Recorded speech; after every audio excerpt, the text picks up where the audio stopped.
নমস্কার, আমি গার্গী। আমার চ্যানেলে আপনাদের স্বাগত। তো আজকে একটা নতুন রেসিপি নিয়ে এসেছি আপনাদের কাছে। আপনাদের হয়তো রোজ একঘেয়ে ডিমের ঝোল খেতে খেতে আর ভালো লাগছে না, তো আজকে আপনাদের জন্য আমি একটা ডিমের নতুন রেসিপি নিয়ে এসেছি।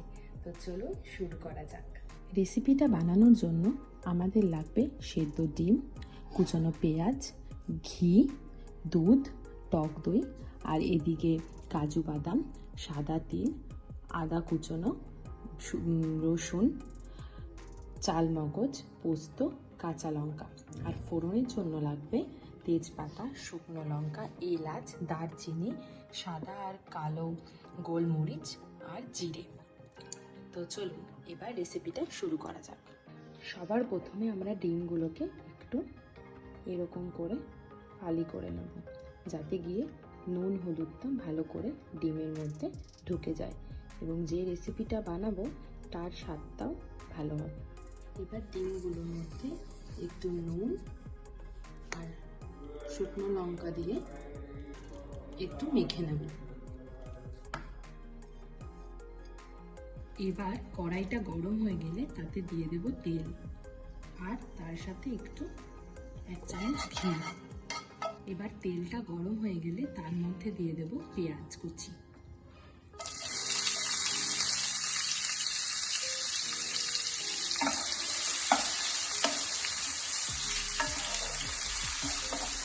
এই পেঁয়াজটাকে যতক্ষণ না ব্রাউনিশ কালার আসছে ততক্ষণ ভেজে নিতে হবে, মানে ওই পুরো বেরেস্তার মতো করে নিতে হবে।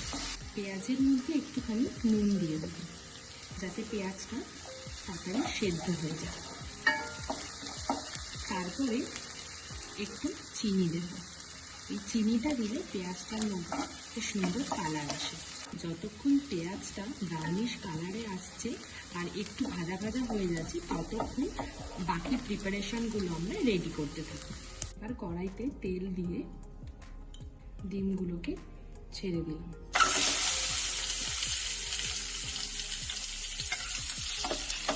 ডিমগুলো এরকম ভাজা ভাজা হয়ে গেলে ডিমগুলোকে এবার তুলে নেব। ওইদিকে পেঁয়াজগুলো কি অবস্থা দেখা যাক। পেঁয়াজগুলো এভাবে ব্রাউনিশ কালার চলে আসলে আর এরকম ভাজা ভাজা হয়ে গেলে এবার পেঁয়াজগুলোকে আমরা একটা বাটিতে তুলে নিচ্ছি। এবার একটু তেলের মধ্যে আর একটু পেঁয়াজ কুচি দিয়ে দেব, তার সাথে রসুন, আদা আর কাজু বাদামটা দিয়ে দেব আর দুটো কাঁচা লঙ্কা। এবার এটাকে একটু নাড়িয়ে নেব। এর মধ্যে একটু নুন দিয়ে দিলাম যাতে সবগুলো একটু হালকা সেদ্ধ হয়ে যায়। এগুলো যতক্ষণ সেদ্ধ হচ্ছে চলুন আমরা পরের স্টেপের দিকে এগোই। এবার একটা মিক্সির মধ্যে চালমগজ, পোস্ত আর সাদা তিলটা দিয়ে দেব। একটু সামান্য নুন দেব আর কাঁচা লঙ্কা দিয়ে এবার এই মিক্সচারটাকে পেস্ট করে নেব। এবার এটাকে শুকনো পেস্ট করে নেব। শুকনো পেস্টের পরে সামান্য জল দিয়ে দেব। এবার এটাকে পেস্ট করে নেব। এবার এই দিকে মশলাটা হালকা সেদ্ধ হয়ে গেছে। এবার মশলাটাকে আমরা মিক্সিতে নামিয়ে নেব। মশলাটাকে মিক্সিতে নামিয়ে নিয়ে কিছুক্ষণ ঠান্ডা করব। ঠান্ডা যখন হয়ে যাবে তখন এটার একটা স্মুথ পেস্ট তৈরি করে নেব। এবার কড়াইটা গরম হয়ে গেলে এর মধ্যে তেল ঢেলে দিচ্ছি। তেলটা সামান্য গরম হয়ে গেলে এই ফোড়নগুলো দিয়ে দিচ্ছি। মশলাটা ঠান্ডা হয়ে গেছে, এবার এটার একটা স্মুথ পেস্ট তৈরি করে নেব।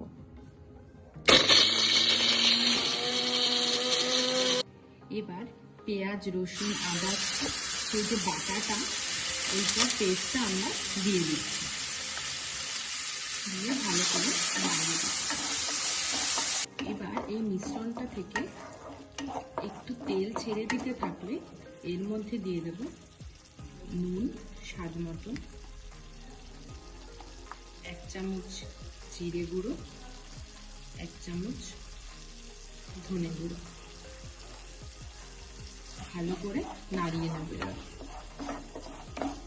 মশলাটার থেকে এরকম তেল ছেড়ে দেওয়ার পরে তারপরে আমরা এই মিক্সচারটা দিয়ে দেবো, যেটার মধ্যে আছে চারমগজ, তিল আর হচ্ছে পোস্ত।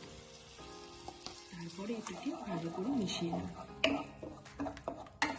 এবার এর মধ্যে একটুখানি চিনি দিয়ে টক দইটা ফাটিয়ে আমরা দিয়ে দেবো।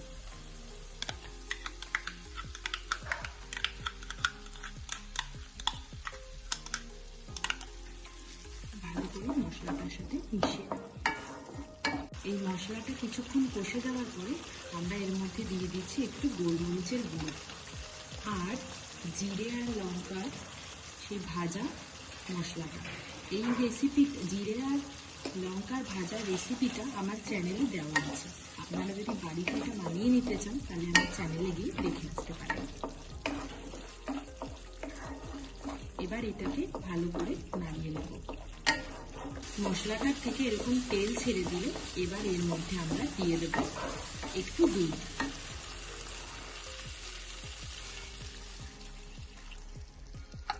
তারপরে মশলাটার সাথে ভালো করে মিশিয়ে দেব। এর মধ্যে একটুখানি নুন আর একটু চিনি অ্যাড করে দেব। এবার এই মশলাটার মধ্যে ডিমগুলোকে ছেড়ে দেব।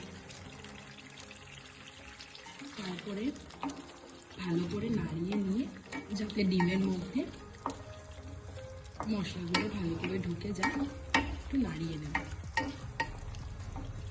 এরপরে এর মধ্যে দিয়ে দিব কসুরি মেথি।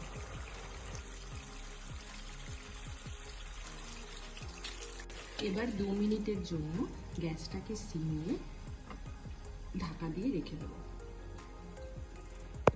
আমাদের 2 মিনিট হয়ে গেছে। এবার ঢাকনাটা তুলে নিচ্ছি। দেখুন কি সুন্দর একটা কালার এসছে। এরপরে লাস্টে আমরা যে বেরেস্তাটা বানিয়ে রেখেছিলাম সেটা উপর দিয়ে ছড়িয়ে দেব।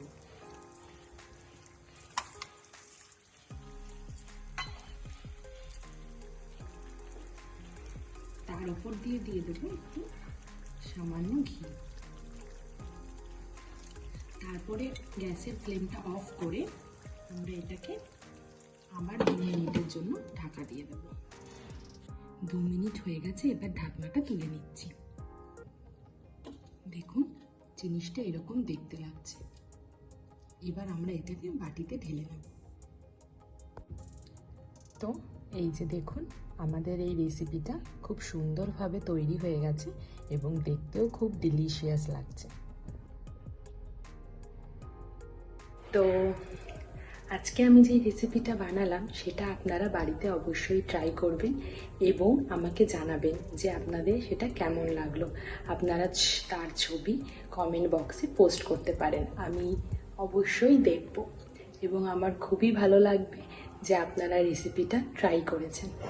তো আজকে এইটুকুই। আমার সাথে এতক্ষণ থাকার জন্য আপনাদেরকে অনেক ধন্যবাদ। এবার এরকম ভালো ভালো রেসিপি আমি আপনাদের কাছে নিয়ে আসার চেষ্টা করব, তার জন্য আপনাদের সাপোর্ট প্রয়োজন। তো রেসিপিটাকে ভালো লাগলে একটু লাইক করে দেবেন, কমেন্ট করে দেবেন এবং শেয়ার করে দেবেন আর চ্যানেলটিকে সাবস্ক্রাইব করে দেবেন। তো আজকের জন্য এটুকুই। নেক্সট ভিডিওতে আপনাদের সাথে আবার দেখা হচ্ছে। সবাই ভালো থাকবেন, সুস্থ থাকবেন, আনন্দে থাকবেন। আপনাদেরকে অনেক ধন্যবাদ। টাটা।